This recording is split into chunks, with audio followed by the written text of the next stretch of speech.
কেউ যদি বলে গোলাম আজমের বাংলায়, এই কথাগুলো আমাদের মনের মধ্যে দাগ কাটে। এটা হয় না যে সংস্কারগুলো খুব জরুরি এবং এট এ টাইম নির্বাচনটা করেন, জনগণের সরকারটা প্রতিষ্ঠিত করেন। নির্বাচন চাওয়াটা তো কোনো অপরাধ নয়। যে নির্বাচনের জন্য আমরা লড়াই করেছি, সংগ্রাম করেছি, জীবন দিয়েছি। আজকে একটা জিনিস খুব লক্ষণীয়, শাহবাগে নিয়মতান্ত্রিক আন্দোলন হতে পারত, যমুনায় নিয়মতান্ত্রিক আন্দোলন হতে পারত, কিন্তু সেই শাহবাগে যদি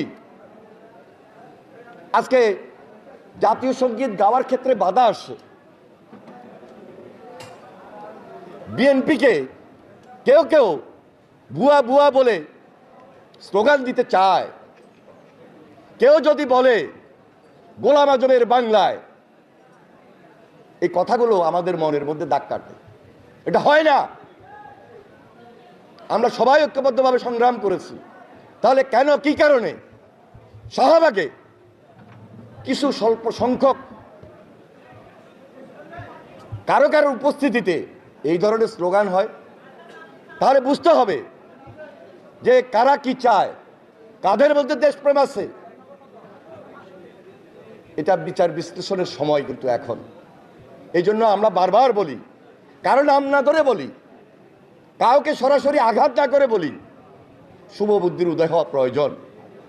দেশের জন্য লড়াই করেছি, দেশের জন্য সংগ্রাম করব, লড়াই করব, কিন্তু গণতন্ত্র আমাদেরকে প্রতিষ্ঠিত করতে হবে, এর কোনো বিকল্প নাই। আমরা আশা করতে পারি দায়িত্বশীল দল হিসাবে, জনগণের দল হিসাবে, অভিজ্ঞতা সম্পন্ন দল হিসাবে, গণমানুষের দল হিসাবে বাংলাদেশ জাতীয়তাবাদী দল এই দেশের নেতৃত্ব ভবিষ্যতে দিতে পারে ইনশাল্লাহ। অতীতও আমরা দিয়েছি, আমরা তো এই কথা বলি নাই যে আমরা এককভাবে দেশ চালাবো। আমরা তো বলি নাই এক ব্যক্তির শাসন থাকবে। আমরা তো বলি নাই এক দলের শাসন থাকবে।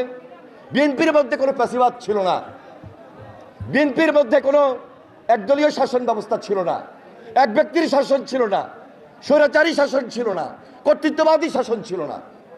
বিএনপি সেই দল, সবাইকে নিয়ে বিএনপি দেশ চালিয়েছে অতীত জিয়া রহমানের নেতৃত্বে, যার কারণে প্রেসিডেন্ট জিয়া জনপ্রিয় রাষ্ট্রপ্রধান ছিলেন, যার কারণে দেশনেত্রী বেগম খালেদা জিয়া আপসের নেতৃত্বে ছিলেন।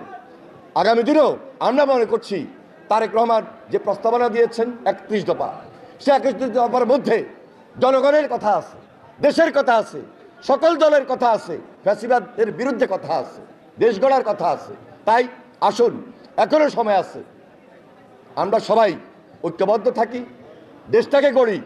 মানুষ এখন আর বারবার মিছিল করবে, মিটিং করবে, এটা মানুষ পছন্দ করে না। মানুষ আন্দোলন করতে করতে মানুষ টায়ার্ড হয়ে পড়েছে। মানুষ এখন দেশ গড়তে চায়, মানুষ এখন দেশের কথা চিন্তা করে। আর আমরা বিএনপি গণতন্ত্রে বিশ্বাসী বলেই নিজের দলের ভিতরে আজকে কাউন্সিলের ব্যবস্থা করেছি।